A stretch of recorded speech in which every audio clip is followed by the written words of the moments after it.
know a lot about the facts of our partners' lives, but we don't always know the story.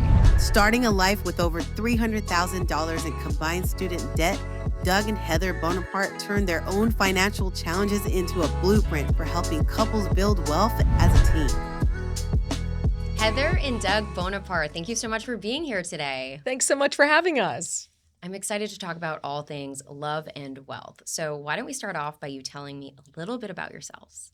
Sure. Go for it. Awesome. So I'm Douglas Bonaparth. I'm the founder and president of Bonafide Wealth, which is a boutique wealth management firm here in New York City that focuses on high-achieving millennials. A long time ago, during the recession, I saw this opportunity to help our peers that really were getting a tough start with their adult lives. And I said, hey, if we invest in us, then we'll probably do all right and really help with that whole part of financial literacy. And now Heather has joined the firm a little more than 2 years ago. And we're going to focus on the cross-section of love and money. We write a newsletter together. We have a book coming out on that topic. And we're kind of excited to share what we've learned in this area with everybody. And as Doug mentioned, so I joined the firm 2.5 years ago, but I'm not a financial advisor like Doug. I am a lawyer like you. A recovering lawyer. A recovering corporate lawyer, as I like to say. A recovering corporate lawyer turned money writer. But I spent over a decade in the commercial insurance industry. And about 2.5 years ago, I got to join the firm and we started exploring the topic of love and money in much greater depth. And that's kind of what we've been up to ever since. And how'd you meet? That's a great question. A long time ago. A long time ago in the greatest place ever, Gainesville, Florida, at the University of Florida, through many mutual friends. We actually had, I always said we had many different ways to meet each other, like fate left no chances. There were many mutual friends, and we met in college and really got to experience some of the best years of our lives together. And really, like, we grew up together in more ways than one. I grew up in South Florida, and I kind of had this thing where I didn't want to meet someone from South Florida. I wanted to really just kind of get away despite really going to school, you know, three hours north of where I grew up. And I found this Jersey girl who was quite unlike anyone I had, you know, met. And I mean that in the most positive way. And I was kind of enamored with the whole vibe. It was a lot of tie-dye, and I think there were Birkenstocks involved. Yeah, Philadelphia, New Jersey, as I like to say. We're our own kind, yes. And it was really this new friend that I had made from the same area as Heather in the Philly area. They were getting along real well, but I knew he still had a relationship from high school. This is how long we've been together. And I remember going to Dan. I'm like, "What's going on here?" You know, I'm, you know. You asked his permission. More or less. Hey, far be it from me. I didn't know if he was gonna, you know, break up with his girlfriend and start dating you. But you know, we're all friends to this day. We're all still friends to this day. A little bit of the origin story here. I love it. How'd you get into personal finance? I grew up the son of a certified financial planner. So I guess one of the more unique things about me, at least as a professional, is how long I've been doing this. I'm 40, but I started at 19. And one of the ways you get this much experience is by working in the family business. So throughout college, I was getting licensed, passed Series 7 at 19, finished all that licensure work by 20, and was working in a real wealth management practice throughout my entire college experience. So it's been a long, long time. It's the only thing I've ever done. I got a really, really early start, which is proven to be quite the competitive advantage, or at least showing me, you know, a lot about the industry. I can see trends a little bit better, know where things are going, and try to stay ahead of that. And yeah, I mean, truth is, I think my dad was really terrified. I was just having way too much fun in college. And I came home after my freshman year. He's like, see if you can pass this exam. And for better or worse, took it upon himself to really teach me a lot. And while it did not work out between him and I after school, and kind of thank God it didn't, this wouldn't have worked out. I would not have gotten to New York City. I'm very grateful for the skill set that was provided, so I could kind of take the show on the road, take my talents to Manhattan, and really give it a go. And it's been a crazy journey. What's it like being in wealth management and managing money as a couple? Like, how do you handle that? That's a great question. You know, I think that I over the years, you know, Doug has sat across the table from so many couples who, you know, see a version of their spouses that they want to see. And I think that's a very easy, like, trap to fall into. Like, we have these ideas, right, of who we want our partners to be.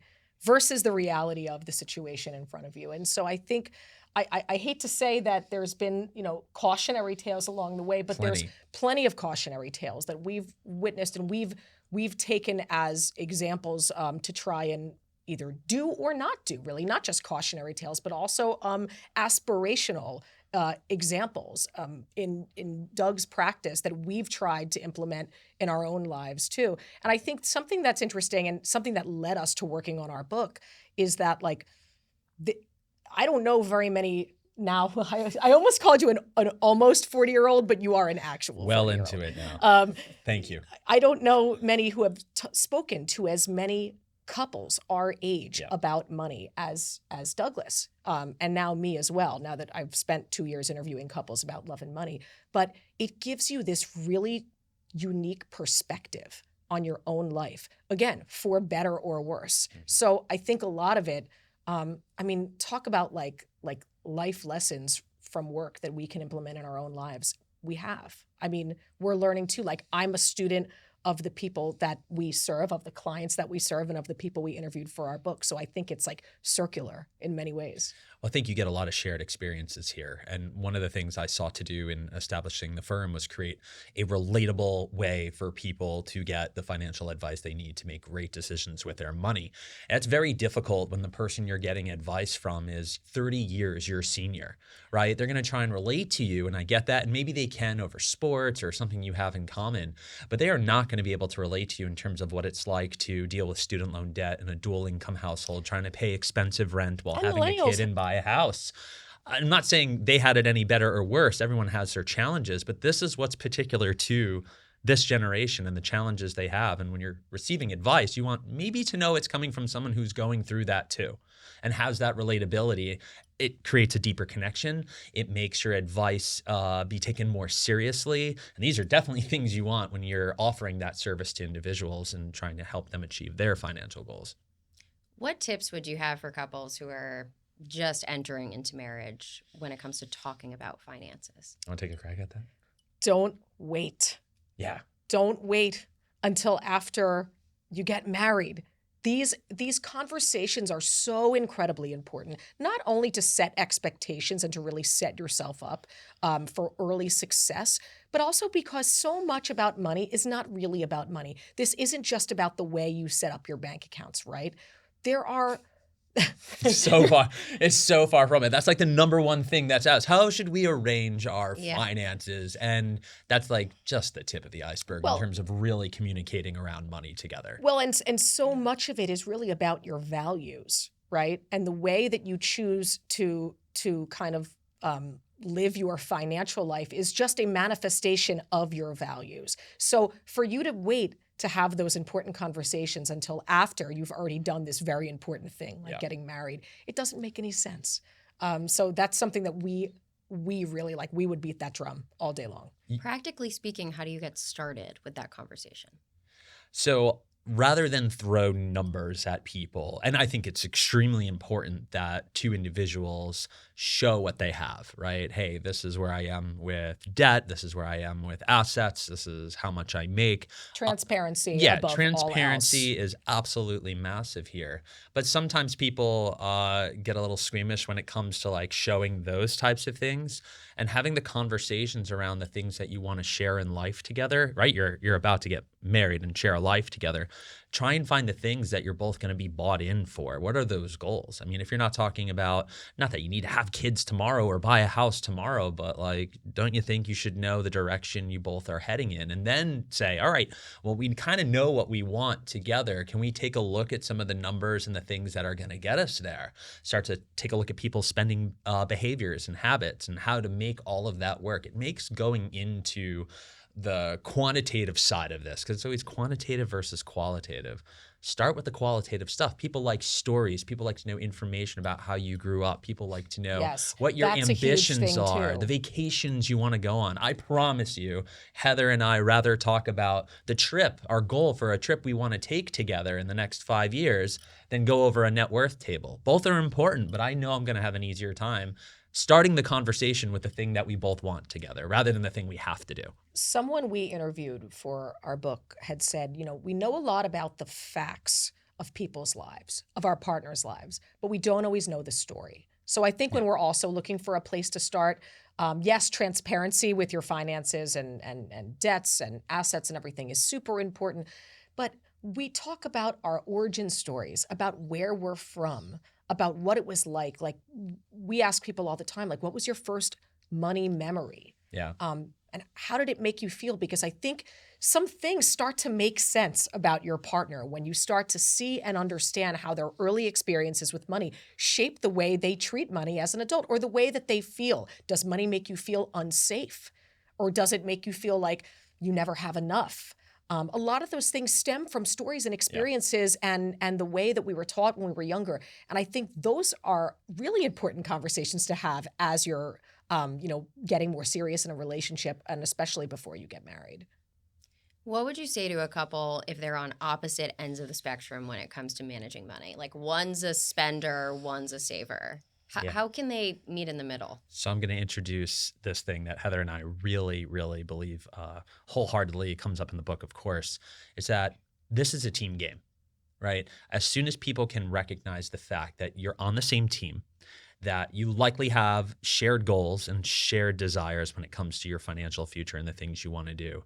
If you can recognize that as soon as possible, you will then realize that you need to come to the middle. You need to find your way there. Now, will you get right there in the middle? Probably not. But it's in recognizing that not only is it a team game, but it's a game that you're going to play forever. You don't win at money. You don't win once. You don't win 5 times. There's no winning. There's just the opportunity to keep playing the game. And as soon as you, again, realize that, maybe you'll come off, your stance or your perch and say, I have to start meeting someone closer to the middle than where I am, or you're never going to get anywhere, right? If you're going to stay on your end of the football field, it's going to be extremely difficult to ever find your way to those shared things that you're inevitably trying to go for. And every good compromise leaves everyone a little bit uncomfortable. I mean, we all have to be able to move a little bit. Spoken like a true lawyer. Spoken like a true lawyer who sat in one too many mediations, but it's true. But if you're trying, you're right. And if you're trying to win your point in a team game, are you playing a team game? I think that's the dynamic. You have to realize that you trying to amass points for whatever you think it is you need those points for to win some game you're playing by yourself is the antithesis of what you're actually needing to do and what needs to happen for you guys to come together, be seen, communicate, and get to a destination together. And yes, Heather's absolutely right. It's going to be uncomfortable. And I think that's how you know you're doing it right, is when you're kind of squirming around a little bit and you get through those conversations and you just feel so much better. Well, and on a beautiful note, think about what an amazing thing that is for you and your partnership to say, this thing made me a little bit uncomfortable, but this is really important to them. And to my partner, and they have outlined the reasons why, right? Not just we should do it, blah, blah, but they have outlined the reasons why, and they make sense to me, and I'm going to compromise, and I'm gonna be okay to be the one that says, you know what, this does make me a little uncomfortable, but I'm okay with it because we're getting closer to where we want to go together. I'll give you a really good example of this, at least in our lives. Heather. Can you tell we like this question? Yeah. Again, lawyer over here, and one that evaluated risk in her career. Would come to me now that she works in the business and say, hey, what happens if you became disabled? What would happen if you died? And I could only answer really one of those things really well, and the other one was really wishy-washy. And I'll admit to saying I wanted to punt the question for another time, when in fact it really needed to be addressed. I was the one that was feeling quite uncomfortable with that. Who wants to talk about their death and their disability or incapacity? And now the shoe's on the other foot, because this is what I do for a living with my clients, trying to get these conversations going. And sure enough, she, after, making me feel very uncomfortable on this topic, work gets done. And how much better do you feel knowing at least, did we solve it? No. Are we working on it? Absolutely. Is her anxiety around that topic decreasing? Yes. Is mine too? Absolutely. And that's, if we're saying, where's the win? Well, that's a win, right? And I'm sure even when an entire plan for these, contingencies are mapped out, it's not over. Like life is going to Right. change. Life happens no matter what. They're going to get updated. They need to be revisited. So get those reps in today. All the way back to your first question, like when should couples start? Like when do you get to practice this? Heather's point, are you going to wait till you got married to like have your first and second conversation around money? Don't do that. Do it and get weird now. Get weird now. So you don't feel weird later. That's the advice. Get weird now. Get I like weird it. now. Put it on a like bumper it. sticker. Yeah. I love it. Something in Austin, Texas. Yeah. Let's talk about your book, Money Together. Yes. So this book is coming out soon. October 28th. Fantastic. Can't come soon enough. Tell us a little bit about the themes. What is this book about? This book is about leveling the playing field over money and relationships. It's about creating more fairness and making you feel like an unstoppable financial team. So the goal really is to make the invisible visible and to show people that money is not just money. There's a lot of your relationship tied up in the way that you approach money. And the way to create a more sustainable, fairer relationship is to engage both partners in the conversation. And so that's really the goal of this book. This is not a prescriptive, here's how to buy the house, here's how to set up your joint accounts. This book is about creating fairness and opening up the communication around money and really bringing both people to the table in a way that they haven't been brought to there before. It's such a dense thing, bringing people's relationships with each other and their relationship with money. All of this stuff like stems back to literally the day you were born, and to provide people with an opportunity and a way to think about this. I mean, you could spend years and years and years trying to get to the root of it, but just giving people the chance to figure out how to unpack these things, not only in themselves, but with each other. And a lot of it is looking at yourself before you could ever even look at each other. Yep. That's just such a big point. And then how to plan forward.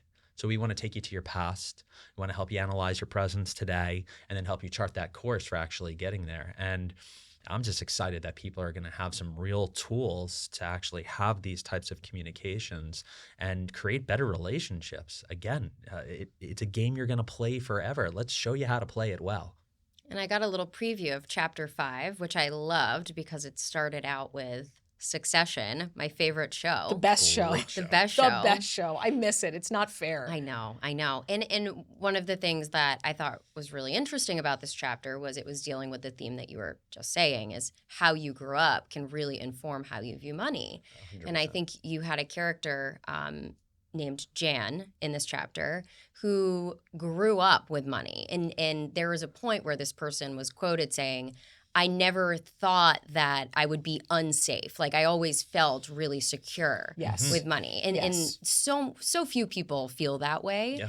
And so I'm curious to hear a little bit more about that chapter and what informed the decision to write that chapter. I think it is important to recognize, especially when we're dealing with privilege, that privilege comes in many forms. And let's talk about those forms, right? Yeah. Not just, and privilege comes in the form of opportunity. It comes in the form of your perception of risk, which, so this chapter, which is in the first section of the book that's called Beginnings, is really about self-work and understanding who people are as individuals, because you need to do that work before you can come together. And I think it's important to be curious about your partner. And so this idea of exploring any privilege that your partner might have had and that you may not have, and that where that schism between the two of you puts you when it comes to the way you think about money. It's important to discuss that, but also this idea of privilege, it totally changes the way you think about risk, which is the last section of our book. So in Jan's case, the idea was that, I don't need to worry about making money at my first job. It's about, earning my stripes and money will come later. Well, not everybody gets to think like that. Most people don't get to think like that and say, no knock on him. I mean, no knock on him at all. I mean, this is very real, that there are people who have the opportunity to try, and the opportunity to try is a privilege, right? And so it was important to kind of highlight that. And I think something else we talk about in this chapter is about this idea of family money and the control that can be asserted over the adult child and the married-in as I'm sure, you've probably seen in your career as well. Like this is a very real dynamic that exists in some families that accept financial support from parents. And it was important to touch on that as well, because I think that there's ways you can do that right, and there's ways that you could do that less right. We spoke to people who had a lot of financial privilege who felt terrible about it. They loathed ever touching the family bank that was set up. Bank of mom and dad. Beyond that, the bank that was set up by grandma and grandpa for the grandchildren, the cousins, and it was known that this facility is there for you to jumpstart your life. And one person we interviewed just really felt like they never wanted to touch that. Meanwhile, their cousins were more than happy to do that. There is no limits to how people's relationship with money, from how they grew up, whether it was with a lot of privilege or nothing at all, shapes their entire view of money. And what makes this even more complex and wild is they're then going to meet someone that they love with their own completely different upbringing and beginning around money. And you guys are expected to bring those two things together and figure it out. Most people haven't even figured themselves out before they then need to figure out two people in this crazy dynamic that's already tough to begin with. And this is, again, why we chose to write this, because it's hard. This is some of the hardest work I think you will do in your relationship because of how ingrained these scripts, these feelings, attitudes, whether it's privilege or lack thereof, is in your life. Well, and even in this one chapter where we do discuss privilege, I think in any relationship, regardless of the degree in which this exists, you're most likely, or very often, I would say, coming into a relationship with a different level of, like, you grew up with a different level of financial means than your partner to some extent.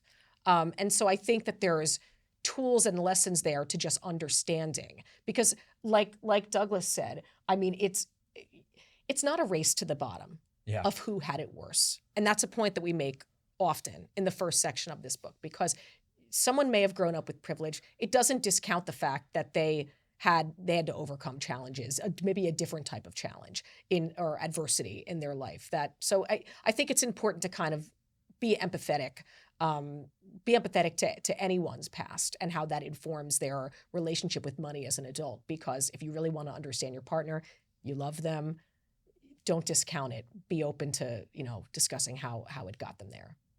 I think the bank of mom and dad concept is something that's really prevalent among millennials. I think there was an Atlantic article recently that explored this and interviewed many different millennials and how much money they receive from their parents. And it's fascinating to me because it's hard for people to talk about, especially in a relationship. And many of them don't. Like, they'll either have mountains of debt that they're hiding from their partner, or they're receiving contributions from their parents that they're hiding from their partner. What do you think contributes to that shame around money? There was research done on this as well, that people tend, I don't know why, but people tend to, when they are given gifts, like I think we saw this when people received financial assistance for a down payment on a home, they tend to go, when they're asked about it, they would tell these very elaborate stories with a very long tail that go back to their grandparents' working roots, right? There's something about the American story of the meritocracy, right? That everyone wants to give the impression that what they have was received through hard work and merit, and that they have earned. Self-made. Even if it's not their own merit, they'll tell the story about how their grandfather worked hard in this particular situation, and therefore they worked hard too. Anything to really downplay how those means came to them. To your point, there is that shame around it. And I see this, by the way, in practice quite a bit. Most people don't get anything from their parents, but those who do, and usually for those who do, it's one of those two roads. It just shows up. We're not going to talk about it, which I not force them, but try and get that conversation. You encourage them to talk. That's the better word. Right. Encourage them to talk about it. We're going to talk about it. Versus those, and I have a large appreciation for those who acknowledge it and are deliberate with it. Yep. They know give mom and dad a hug. Because, by the way, this is like part of their parents' estate planning and the advice that they're getting from their advisor to start gifting this money now rather than later, which is a trend that has really picked up. Boomers are now realizing, like, what good. The great wealth transfer. Yeah, Yep. but to do it today rather than when they die, at least watch your children enjoy this stuff now. Help them get that leg up today as opposed to when they'll never see it because they're dead. But I've seen it all. But that does live in direct contradiction to the way that millennials were raised, right? Put your head down, do good work, keep plugging away, and you will be able to earn all the things that you've ever wanted in this world. Now, we all know that is not true. We're all sitting in mountains of school We're all debt. sitting in mountains of school debt. That social contract broke I'm down. like Exhibit A. I went to law school. I thought it was I thought it was the responsible thing to do. It was a sure bet. I chose a very expensive law school, but I didn't do so without doing my due diligence. I read all the employment statistics. I sat down with the financial aid office. They're like, you will get this big law job after school. You will. That was 2007. Every on-campus interview got canceled, and I was lucky to have any job. Yeah. My job was a third. I was getting paid a third of what I was expecting to be paid out of law school. The math instantly did not math. No, but I think that was only the first time that millennials in their career realized that the message and the lessons that we were taught about how this works were changing under our feet. And so I think it's very uncomfortable for us. And I we are in many respects like getting our footing, right? Like we're millennials, we're not the kids anymore. Yeah. We're grown adults. And I think many of us are getting our footing. We are doing these great things in life that people, want to do. But I still think there is some mental conflict over this, right? Over receiving the gifts after overcoming the adversity or still being caught up in the adversity and not wanting a bailout. I think there's some of that too.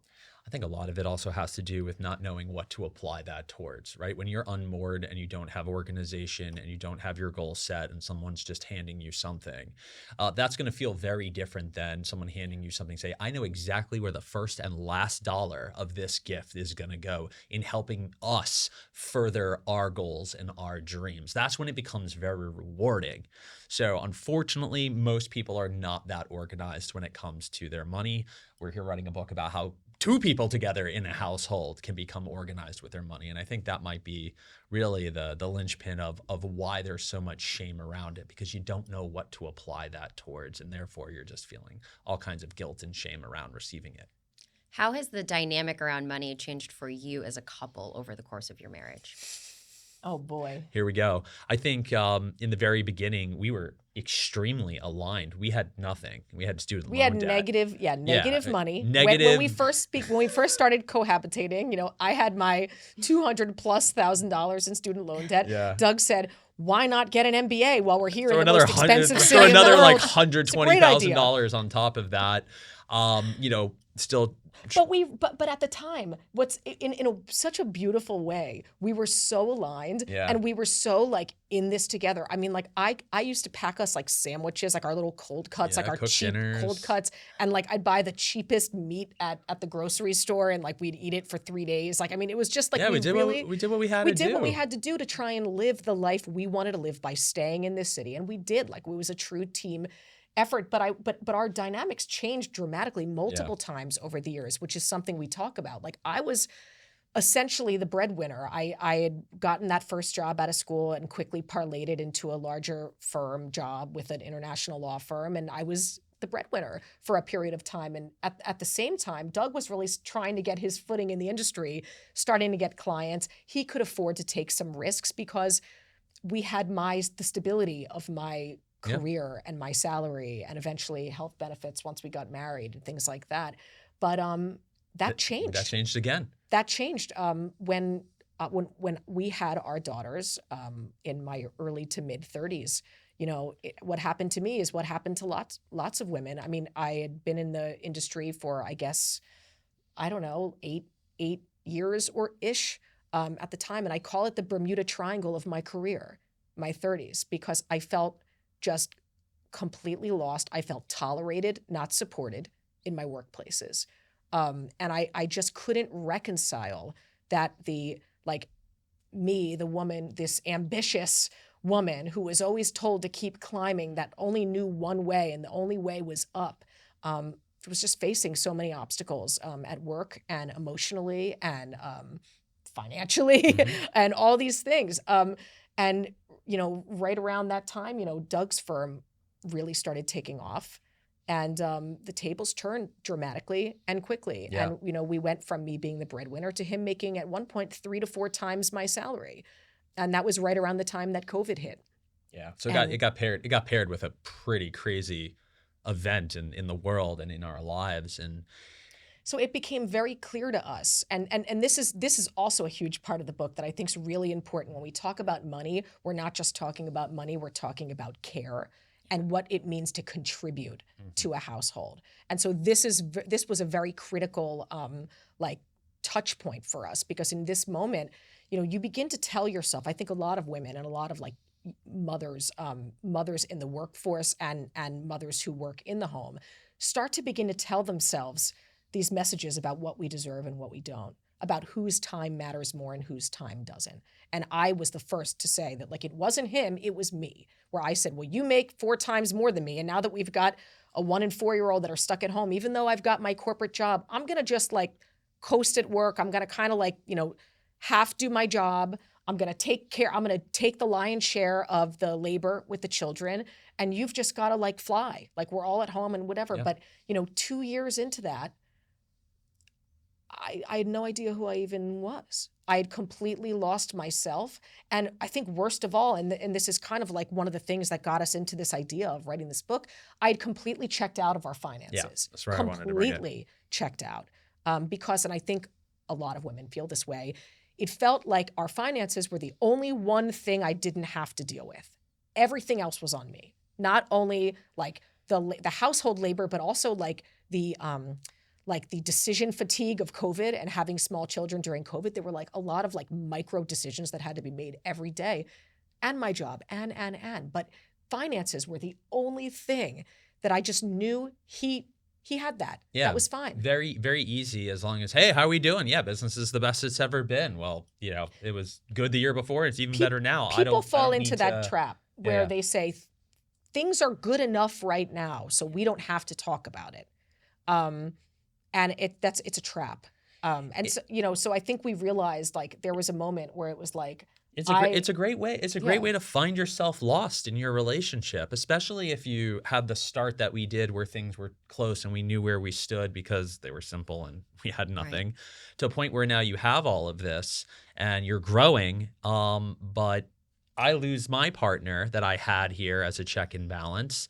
I feel guilty that I'm not doing more of what I should be doing to support the type of labor that's going on right under my nose, right over my shoulder.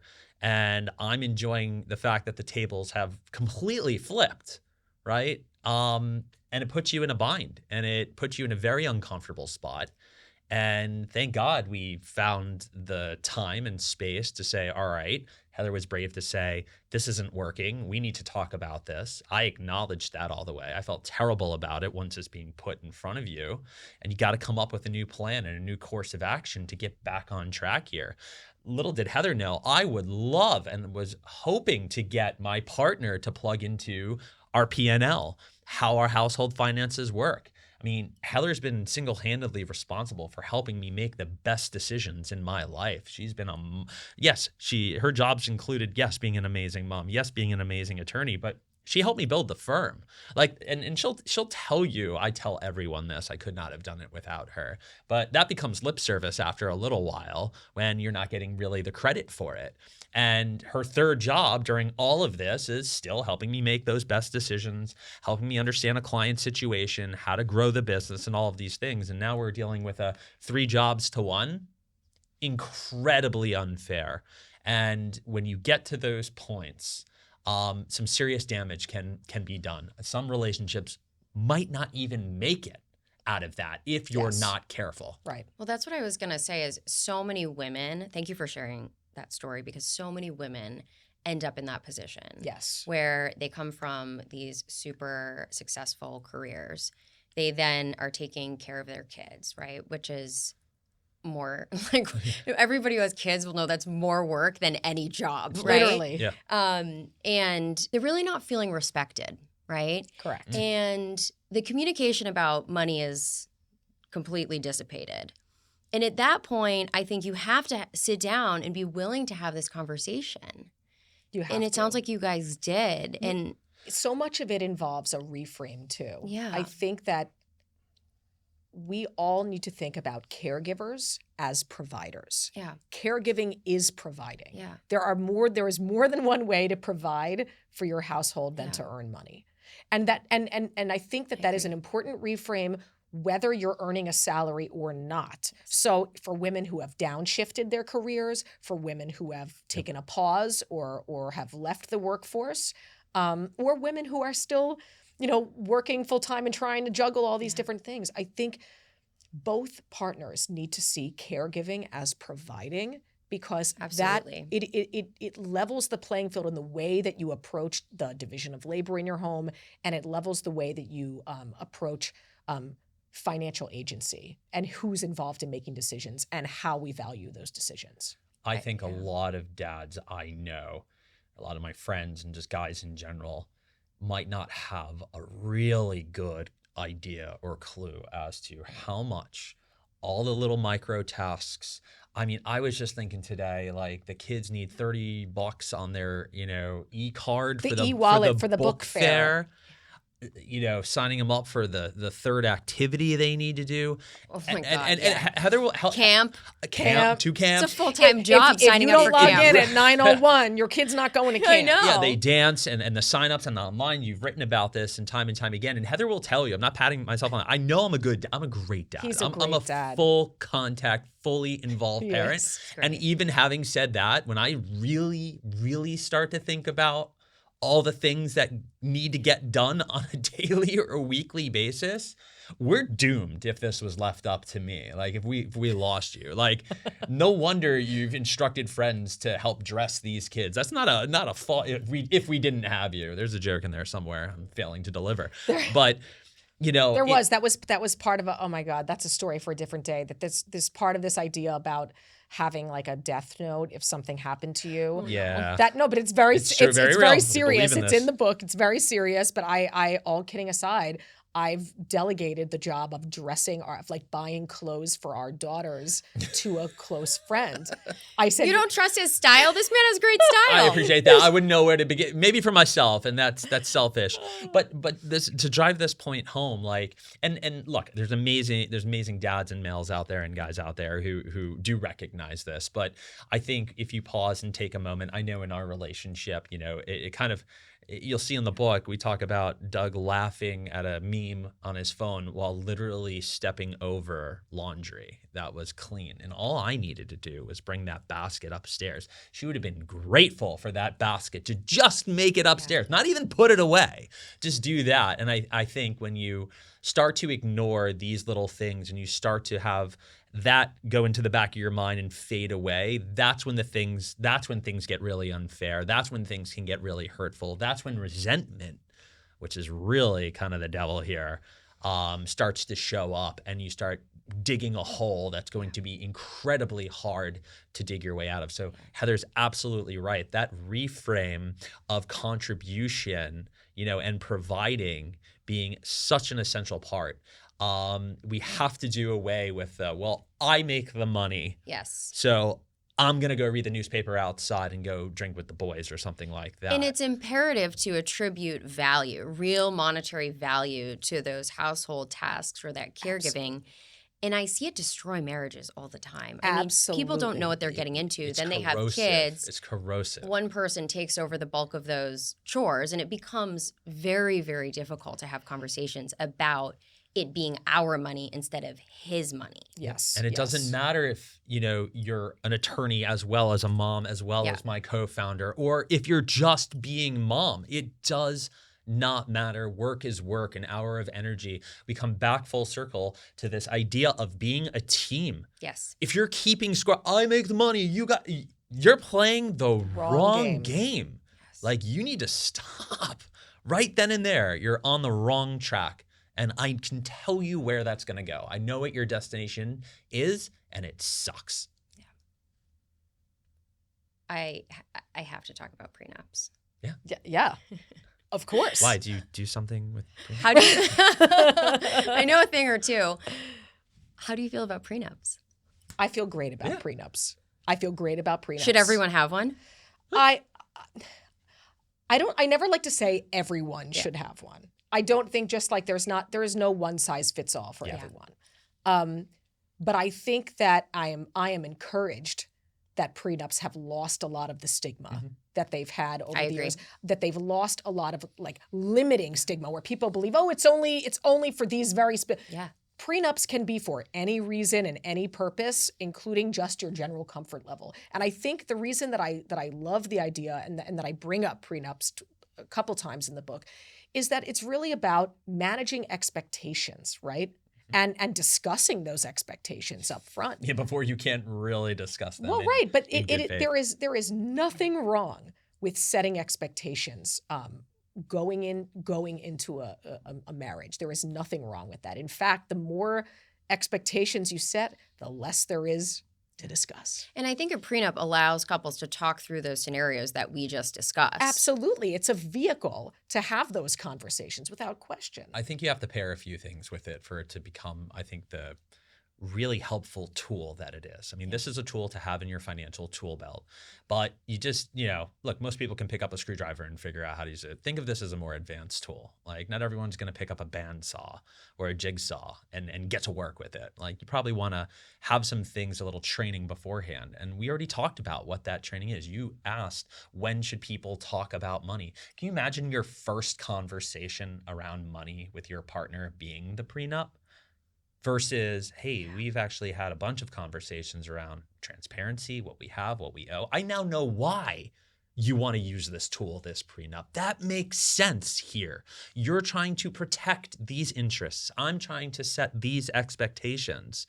Because if you start with this, that's where the stigma is. When you start with, what do you mean? You don't love me? Like all that stuff seems to go away. It becomes this transactional thing when in reality, it is a vehicle to have a healthier relationship. Now that I know that, where you come from, your attitudes towards money stemming from your childhood, what it's like to live together and share in some financial resources, this conversation makes a whole lot of sense. And we should probably explore what this looks like so we both feel good versus, hey, I want to talk about a prenup. 47% of millennials and Gen Zs who are either married or engaged to be married have a prenup. Mm-hmm. Why do you think that increase? Maybe because more of our parents got divorced. Yeah, they've seen divorce rate really spike amongst baby boomers, but I also think they've seen a lot of uncertainty in the early years of our adult lives. So joining the workforce or coming out of school, certainly for us wise elder millennials here, that unstable footing from 2008 has really shaped, I think has made the older end of the millennial generation more conservative. It had an impact on all of us. Yeah, it definitely. And then to be greeted 10 years later by a global pandemic, at the time, a lot of us were having children as well. I mean, we joke about, I can't do any more once in lifetime events. But that's as funny as that may be, the reality is like we're inheriting a certain kind of trauma here that does shape the decisions we make as adults, as parents, as CFOs of our family finances. Heather will tell you, I probably am a little tighter and more conservative, than where I should be. And I will tell you directly to your face, that is because of the lived experiences that we had in those early years, because of the bags of student loan debt that we had to battle through and everything we needed to do to set our lives up. It seemed so much harder at the time. I also think it's because of our access to information, right? Because we now understand, and the barrier of entry is much lower. You know what I mean? Like if there are tools like HelloPrenup that 100%. Exist that have lowered the barrier of entry. Not only is stigma decreased over time, but also just it is easier to accomplish this than it was years ago. I love that. Technology, products, throughout all of financial services and law have become so frictionless. Like even as the wealth manager, I mean, this is something only wealth people had access to 30 years ago. And it was a stockbroker calling you up trying to, place a trade with you in the middle of your, white collar professional day. I mean, now you can pull up any number of apps and trade options like a complete degenerate if you want, or you can be a responsible investor and average into some index funds, much like you can get your estate planning documents and your legal documents through any number of wonderful services at scale with professionals behind it. And it's cost effective. And that's very approachable and definitely attributing to people's access to growing their wealth. Thank you, Heather and Doug, for being here today. Where can people find you? Where are you at? I'm on social at Average Joelle. That's my middle name, Joelle. And you can also find us at Doug Bonaparth on all social media handles, including MySpace. You can also find including MySpace. You're really showing your age. I'm just kidding. I had to make a funny, including his SoundCloud. Yeah. No, you can also find us, find Douglas at bonafidewealth.com, and of course our weekly newsletter, The Joint Account, where we talk about all things love and money and how couples can communicate better every week. And of course, our book, Money Together, which comes out late October of this year. Yeah, and you can kind of pre-order that now. Yes, don't wait. As many, as many copies as you like, too. There's no limit to how much you can spend on this book. That is financial advice. Yes. That's $28 you'll ever spend. All right. Thank you so much. Thank you. Thanks for having us.